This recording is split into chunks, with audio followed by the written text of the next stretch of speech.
Ang atin pong pagbasa ay sa awit 86 verse 11. No? O Panginoon, ituro mo sa akin ang iyong mga daan upang makalakad ako sa iyong katotohanan. Ilakip mo sa aking puso upang matakot sa iyong pangalan. Ano po yung gustong ituro ng sumulat ng awit 86:11? Yung kanyang tamang lalakaran. Bakit? Sapagkat totoo din naman na may mga panahon at pagkakataon din na ang atin pong nilalakaran ay talaga namang hindi tamang lakaran, di ba? Ibang daan, di ba? Kumbaga ay naliligaw tayo. Pero salamat na din sa ating Panginoon sapagkat pwede tayong magpatuwid, no? Pwede nating hingiin sa Panginoon na tayo ay dalhin doon sa tamang lalakaran. Ayan. So, nahahating puso, ito ay panalangin ng sumulat ng aklat ng awit 86:11. Maaaring ito ay isang panalangin na rin ni David. Alam naman natin na naka-attribute kay David ang mga aklat ng awit, di ba? So, ano ang hinihingi ng sumulat ng awit? O Panginoon, ituro mo sa akin ang iyong mga daan. Hindi lang ituturo Ano ang sabi niya pa? Upang makalakad ako sa iyong katotohanan. So, kung magbibigay ng daan ang ating Panginoon, at ituturo niya sa atin yung daan, ang kasunod noon ay makakalakad tayo sapagkat yun yung katotohanan, yun yung daan ng katotohanan. Ilakip mo ang aking puso upang matakot sa iyong pangalan. May karugtong pa ilalakip yung ating pagkatakot kanino sa ating Diyos, di ba? Sabi dito sa ating babasahin, ang mga Israelita ay nagsisikap ang mga tao na sambahin ang Diyos-Diyosan ng mga pagano at ang tunay at buhay na Diyos. Ibig sabihin, hati, kumikiling sa Diyos ng mga pagano at kumikiling din sa Diyos na buhay. No? Anong tawag doon? Bumabalimbing. Sabi nga ng isang pari ay paro-parong bukid na tumutukoy sa mga politiko pag panahon ng kampanya, panahon ng eleksyon, patalon-talon, no ba? Kumikiling dalawa. Ang isa pang tawag daw diyan meron daw prutas. Ang balimbing daw minsan prutas, minsan tao. Diba? Ang balimbing daw minsan prutas, minsan tao. Ang balimbing daw minsan tao, minsan prutas. Ang balimbing daw minsan ako, minsan tayo, 'di ba? Minsan ikaw. Totoo din naman 'yun, 'di ba? Kapag marami kang pagpapala, marami kang hawak na biyaya, nandiyan sa iyo pumapanig sa iyo Pag wala na, sa iba napapanig, di ka na makikilala, 'di ba? Para mga nasa ibang bansa. Pag nasa ibang bansa ka, ang daming nakaabang sa'yo. Walang-wala ka na nagpunta ka na sa Pilipinas, nag-for good ka na, wala nang dumadalaw sa'yo. Parang ganun Yun yung una. Ikalawa, para silang isang mapagmataas na lalaki na di napapansing tumatanda na siya. Diba? So, para daw siyang isang lalaking hindi napapansin na tumatanda na siya. Anong ibig sabihin? Walang pinagkatandaan siguro. Ikalawa, para silang isang mapagmataas na lalaki na di napapansing tumatanda na siya. So, yun yung ikalawa. Di namamalayan ang espiritual nilang pagbaba. Ayun. Ano yung sinasabi? Hindi niya napapansing tumatanda na siya at hindi rin niya namamalayan ang kanyang espiritual na pagbaba. Ibig sabihin, nababawasan ng dangal, ng dignidad, ng quality yung kanyang espiritual habang siya tumatagal. Sabi nga ng aking nabasa habang tumatagal, humuhusay, hindi nagiging pasaway. Diba? Tama rin yung napakinggan ko at napanood ko, nabasa ko sa Facebook Habang daw tayo tumatagal sa paglilingkod sa Panginoon, humuhusay, hindi nagiging pasaway. Tatandaan natin, habang tumatagal sa Panginoon, humuhusay, hindi nagpapasaway. Ayun. Yan yung ikalawa. So, ang mga Israelita noong mga panahon na yon ay kumikiling sa Diyos ng mga pagano at sumasamba, naglilingkod din sa Diyos na buhay. Kaya ginamit ng propeta Uzias ang tatlong makulay na paglalarawan upang ipakita ang kanilang mga nahahating puso. Ayan. Yan yung title po natin sa baba. Nahahating puso. Bakit? Kasi yung mga Israelita noong panahon na yon, ang kalahati ng kanilang puso nasa Diyos na buhay at nasa Diyos na mga pagano. Sa atin bang panahon, nahahati din ba ang ating puso sa Diyos na ating pinaglilikuran at sa Diyos ng mundong ito? Sa Diyos ng kayamanan, sa Diyos ng kapangyarihan. Hati-hati, di ba? So, kukunti yung naiiwan sa ating Panginoon. Ano ang sabi? Kaya ginamit ng propeta Uzias ang tatlong makulay na paglalarawan upang ipakita ang kanilang mga nahahating puso. Una, para silang bibingkang hilaw ang pagkakaluto. Nakakain na ba kayo ng bibingkang hilaw? Ako nakakain na ako ng bibingkang hilaw eh. Masarap kaya lang parang may bigas. Parang hindi masarap kainin kasi nga hilaw eh. Ako pa naman, paborito ko ang bibingka, lalo't ngayon panahon na ng bear. Talaga pong naghahanap ako ng bibingka, bumibili talaga ako ng bibingka eh. Kahit busog ako, kumakain ako yun eh. Kahit nga walang nyug eh. Basta't masarap yung pagkakatimpla, kinakain ko yan. Basta tama yung luto. Tapos medyo malutong-lutong yung paligid kasi medyo sunog-sunog yung ibabaw. Nako, panalo. Di ba? So ano ang sabi ni Uzias? Una, para silang bibingkang hilaw ang pagkakaluto. Hindi katanggap-tanggap sa Diyos ni sa pagano man.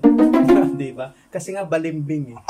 Meron pala akong bagong tawag ngayon sa mga balimbing, bibingkang hilaw. Diba? Kay Father naman, paro-parong bukid, palipat-lipat. Panahon ng mga politiko ngayon. Ngayon, maglilipat-lipat na naman. Tingnan niyo, pansinin niyo po sa ating politika sa ating bansang Pilipinas. Ang mga politiko, kung saan yung malakas, doon tumatalo, doon lumilipat, di ba? Palipat-lipat, paro-parong bukid. So yun yung una, para silang bibingkang hilaw ang pagkakaluto, hindi katanggap-tanggap sa Diyos na buhay at kahit sa Diyos ng mga pagano. Kasi hati sila eh. Di ba meron tayong nababasa at sinasabi na rin ng Panginoon, walang makapaglilingkod ng sabay ng Diyos at sa kayamanan. Walang makapaglilingkod ng sabay sa dalawang Diyos. Di ba? Bakit? Mahahati, may stress siya eh. Ikatlo, para silang tulirong kalapati na palipat-lipat ng paglipad sa iba-ibang paganong bansa sa paghahanap ng di matagpuang tulong. Ang katulad nila daw ay parang kalapati na lipad ng lipad, palipat ng palipat, lipat ng lipat. Hindi alam kung saan mag-i-stay, hindi alam kung saan titira, hindi alam kung saan siya. Tulirong-tuliro daw siya, sabi sa ating pinabasa.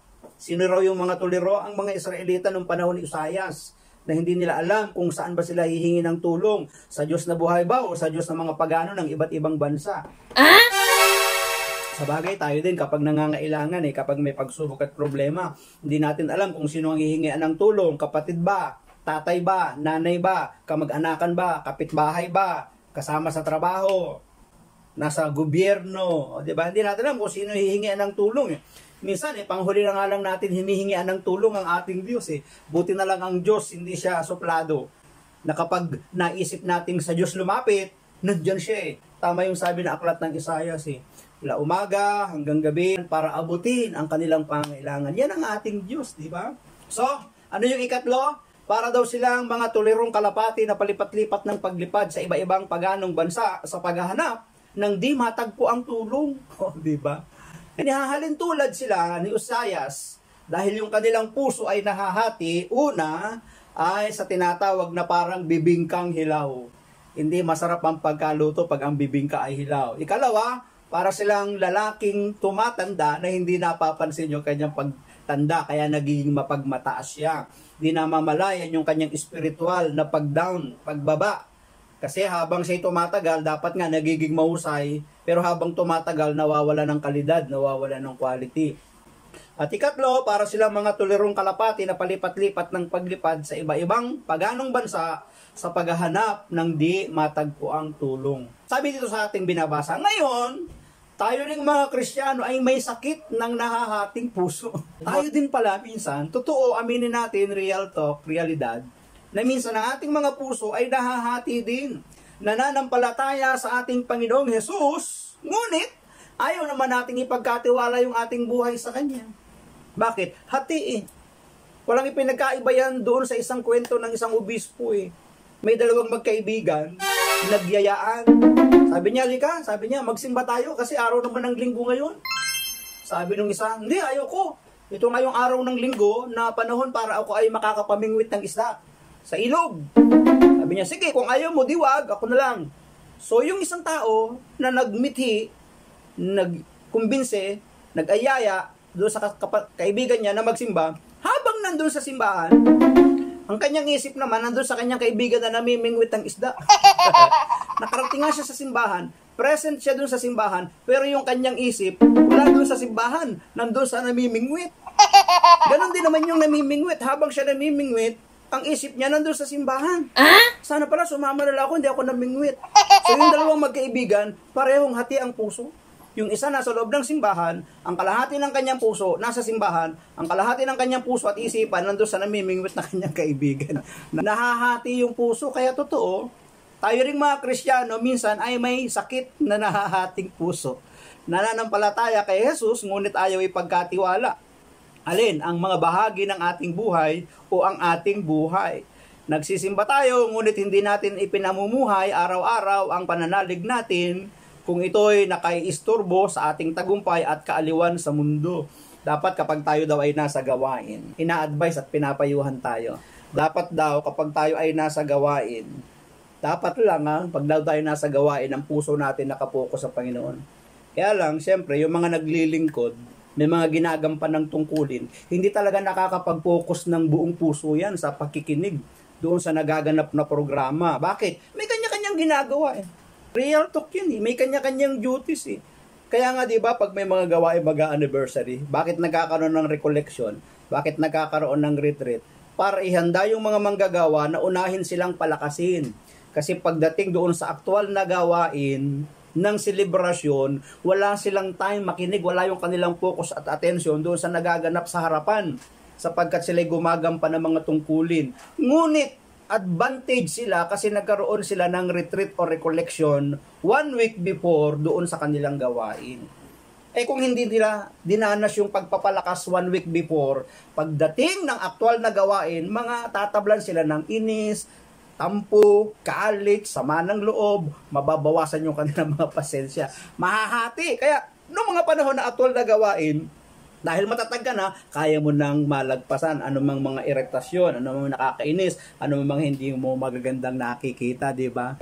Pag nasa gawain po talaga, ang mga nakapokus ang kanilang puso at hindi hati, yung talagang mga nakikinig, ang sadya talaga nila ay pakikinig ng salita ng Diyos. Ako inaamin ko din po, pag nasa gawain talaga, wala yung focus ko 100%. Hati, kalahati talaga. Tapos vlogger pa ako, dot-dot pa ako ng dot-dot. Sa vlogger pa, dot-dot ng dot-dot. Asan ang focus mo kay Lord? Wala. Bakit? Kasi hawak mo cellphone, nagdodot-dot ka, nakikipag-chika-chika ka, nakikipagkwentuhan ka. Kaya hindi mo alam yung nagaganap na aktual doon sa stage, sa entablado, di ba? So, tama. Ngayon, tayo ring mga Kristiyano ay may sakit ng nahahating puso, nananampalataya kay Jesus, ngunit ayaw ipagkatiwala ang lahat ng bahagi ng buhay sa Kanya. Nagsisimba tayo, ngunit hindi naman natin ipinamumuhay araw-araw ang pananalig natin kung ito'y makaiisturbo sa ating tagumpay at kaaliwan sa mundo. Ngunit ang pusong hati-hati ay may malulubhang ibinubunga. Lalagot. Meron palang malubhang bunga ang pusong hati-hati na kapag nasa gawain, ang attention wala. Kaya nga, malaki po ang advantage ng mga nasa Coliseum, yung mga closed door. Medyo malaki po yung kumbaga advantage nila para makapokus doon sa nagaganap sa entablado. Kasi hindi sila distracted hindi kagaya nung panahon ng ating Panginoong Yesus. Wala namang Coliseum, open field sila Parang tayo din, open field tayo Andyan kung sino-sino, hindi natin kilala, hindi natin alam kung ano ba yung dahilan, bakit sila naroroon. Ang iba doon nagtitinda, naglalako, ang iba doon paikot-ikot, pag-alagala, nangongolekta, ang dami. Kaya yung kanilang puso, pati yung ang puso ay gustong ituon sa ating Panginoon, biglang may lalapit, may mag-aalok, bili ka po ng rosaryo, bili ka po nito pabango, bili ka po nito langis, pag ipinahid mo, gagaling ka, di ba? Nakikinig na, mayroong nagaganap sa entablado, biglang may lalapit, pati yung mga 100% na gustong makinig ng aral, salita ng Diyos, nadidistract din, di ba? Kasi ang pinakabubong natin langit, kasi nga, labas-pasok ang mga tao, kaya, kahit silang mga buo ang puso ng kanilang purpose at layunin para makapagpakinig, makaisa, di ba? Maging part, bahagi nung fellowship, nung pagsamba, nadidistract din. Tapos may mag-aalok ng kape. Di ba? Kikinig ka, tapos biglang, Brad, gusto mo kape? O sige po, pag ako pa naman ang inalok ng kape, hindi ako tumatag. Bakit? Coffee lover po kasi ako Ewan ko ba, bakit hindi ako acidic? Pero minsan digay, hindi naman ako nadigay. So, ito po yung babala. Hindi naman parang babala. Ano ang sabi dito? Ngunit ang pusong hati-hati ay may malubhang ibinubunga. Pambira, mayroon palang bunga ang pusong hati-hati. Una, di nalulugod ang Diyos sa atin at wala tayong nailalapit kay Kristo. Ang sabi niya, hindi nalulugod ang Diyos sa atin at wala tayong nailalapit kay Kristo. Totoo yun. Hindi na nalulugod ang Diyos sa atin, tapos wala pa tayong nadadala na ilalapit na kaluluwa para iligtas ng ating Panginoon. Kasi nga, hindi nga tayo kalugod-lugod kasi yung ating puso hati. Ang kalahati nasa Diyos na buhay, ang kalahati nasa Diyos ng mga pagano. Sa ating mundong ginagalawan, ang daming Diyos. Sa ating kapaligiran, Diyos na kayamanan, Diyos na kapangyarihan, Diyos na impluwensya. So, diba? Diyos ng hanap buhay, Diyos ng materialismo. Kaya naaagaw tayo sa Diyos na buhay. Kaya yung ating puso, kalahati lang. Kaya sabi dito, ito daw yung panganib. Ito daw yung malubhang ibinubunga. Hindi tayo nagiging kalugod-lugod sa Diyos. Ikalawa, sabi dito, maaaring dumanas ng malubhang krisis sa buhay upang gisingin tayo sa pagbaba ng ating espiritual na buhay. Totoo din. Siyempre, kung ang attention natin sa Diyos ay kalahati, minsan naaagaw pa ng mundong ito. Yan ang mangyayari sa atin, mawawalan tayo ng koneksyon, ugnayan sa Diyos, makakalimot tayo sa Diyos. At kapag tayo nakalimot sa Diyos, tumalikod sa Diyos, nawawala yung pag-iingat at proteksyon ng Diyos. Hindi naman tayo hahawakan sa likod ng Diyos at pipilitin, bumalik ka sa akin. Hahayaan lang tayo na lumakad sa ating landas. Hahayaan lang tayong tumahak sa ating sariling daraanan. Katulad ng alibughang anak na hindi pinigilan ng kanyang ama. Ang ama doon sa alibughang anak ay walang iba kundi ang Diyos. Hindi ka pipigilan. Kaya nga meron tayong free wills eh. Binigyan tayo ng laya ng Diyos. Ngunit yung kalayaan na yun dapat hindi ginagamit sa pagkakasala, kundi kalayaan para magamit sa Kanya. So, kapag tayo binigyan niya ng laya at tayo napahamak, nagkaroon tayo ng pagsubok, problema, sakit at karamdaman, yun na yung mga panahon na marirealize natin, mali pa lang iniwan ko, tumalikod ako sa Panginoon. Yun yung na-realize ng alibughang anak. Kaya nga sa atin pong pagbasa sa awit 86:11, O Panginoon, ituro mo sa akin ang iyong mga daan upang makalakad ako sa iyong katotohanan. Ilakip mo ang aking puso upang matakot sa iyong pangalan. So ito yung ikalawa. Maaaring dumanas ng malubhang krisis sa buhay upang gisingin tayo sa pagbaba ng ating espiritual na buhay. Katulad ng alibughang anak. Nung ma-realize niya na mali yung kanyang ginawa, nagkasala sa Diyos, sa kanyang ama, ano ang sabi niya? Magsisisi ako, babalik ko sa aking ama, sasabihin ko lahat ng aking nagawang kasalanan. O, di ba? Pagdating niya doon sa harapan ng kanyang ama, nakita pa lang siya, natanawan, sinalubong na siya eh. Marami pa siyang gustong sabihin para maglitan niya, pero hindi na siya binigyan ng pagkakataon ng kanyang ama, sapagkat sapat na yon na nakabalik siya sa kanyang ama, kaya nga siya niyakap. Sa Diyos ganun din. Kapag ipinahintulot ng Diyos na maranasan natin ang mga bagay na hindi magaganda sa ating buhay at na-realize natin yung ating kasalanan, pag nagbalik loob ka sa Kanya, hindi na niya kailangan ng maraming mong litanya. Sapat na yun na nagbalik loob ka sa Kanya bilang pagkilala mo sa iyong nagawang pagkakasala at yayakapin tayo ng ating Panginoon. Ganyan kabuti ang Diyos, di ba? Tingnan ninyo, ipinapahintulot ng Diyos yung mga pangyayaring yon sa ating buhay para gisingin tayo. Ibig sabihin, ma-realize natin, mali pala ako. Hindi pala ako dapat lumayo sa Diyos.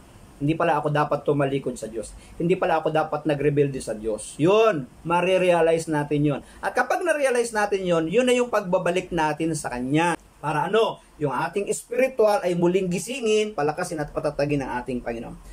Ikatlo, wala tayong nararanasang kaganapan o kasiyahan sa buhay na kahit napalipat-lipat tayo sa mundo ng tagumpay at kaaliwan. So ito rin pala yung isang reason kung bakit may mga tao na kahit na sagana sa pagkain, sagana sa salapi, marami ang kinikita, maganda ang takbo ng buhay, hindi paganap yung kasiyahan. Bakit hindi paganap yung kasiyahan niya? Kasi nga, kalahati lang ang inilaan niyang buhay sa Diyos. Na ang ibig ng Panginoon, buong puso, isip, lakas at kaluluwa, ang ibigay natin sa Panginoon para maranasan natin yung ganap na kasiyahan at kaligayahan. Kaya nga kung pupuntahan po ninyo yung buhay ni Zaccheo nang ma-encounter niya si Jesus, di ba? Handa niyang iwan yung kanyang kayamanan eh. Panginoon, ang kalahati ng aking kayamanan pamimigay ko sa mga mahihirap.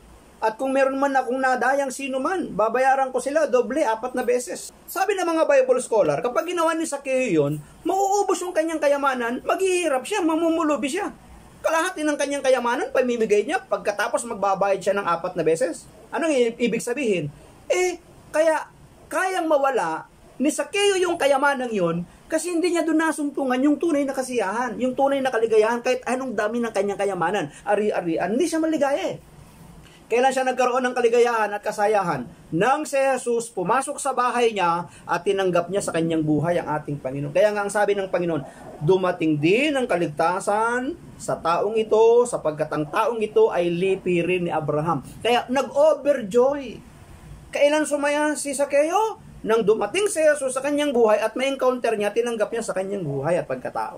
So ang totoo palang nakakapagpasaya sa tao ay hindi ang kayamanan, ari-arian, kapangyarihan ang nakakapagpasaya pala at tunay nakakapagpaligaya sa tao pag tinanggap natin ang ating Panginoong Yesus ng buong puso. O, di ba? Kaya makakapagkape ka, thank you, Lord. So, yun yung ikatlo. Kaya nga, ang sabi dito, ipanalangin natin ito araw-araw, alin? Na ituro mo sa akin ang iyong mga daan upang makalakad ako sa iyong katotohanan. Ilakip mo ang aking puso upang matakot sa iyong pangalan. Awit 86 verse 11. Yun po yung hinihiling, maaari sa panalangin ng sumulat ng aklat ng awit na ituro sa kanya yung mga daan upang makalakad siya sa katotohanan at hindi lang yun, ilakip sa kanyang puso. Ipinapanalangin niya na sa kanyang puso. Ilagay ng Diyos yung pagkatakot sa kanya, sa kanyang pangalan. Kapag dumating yung pagkatakot sa Diyos, siyempre, lalakad na siya dun sa tamang daan. Makakalakad na dun siya sa katotohanan. Kaya nga, ang isang nahahating puso ay mabilis na nagpaparami ng ating problema. Kaya kapag hati-hati daw pala ang ating puso, mabilis daw ito nakakapagparami ng problema. Kaya nga tanong hati ba ang aking puso? Ang kalahati ba ay sa Diyos na buhay? Ang kalahati din ba ay sa Diyos sa mga pagano? Diyos ng kayamanan, Diyos ng kapangyarihan, Diyos ng kaligayahan. O, di ba? Ang daya pang Diyos. Dapat sa Diyos lamang. Thank you all for watching this here video. Please like and subscribe.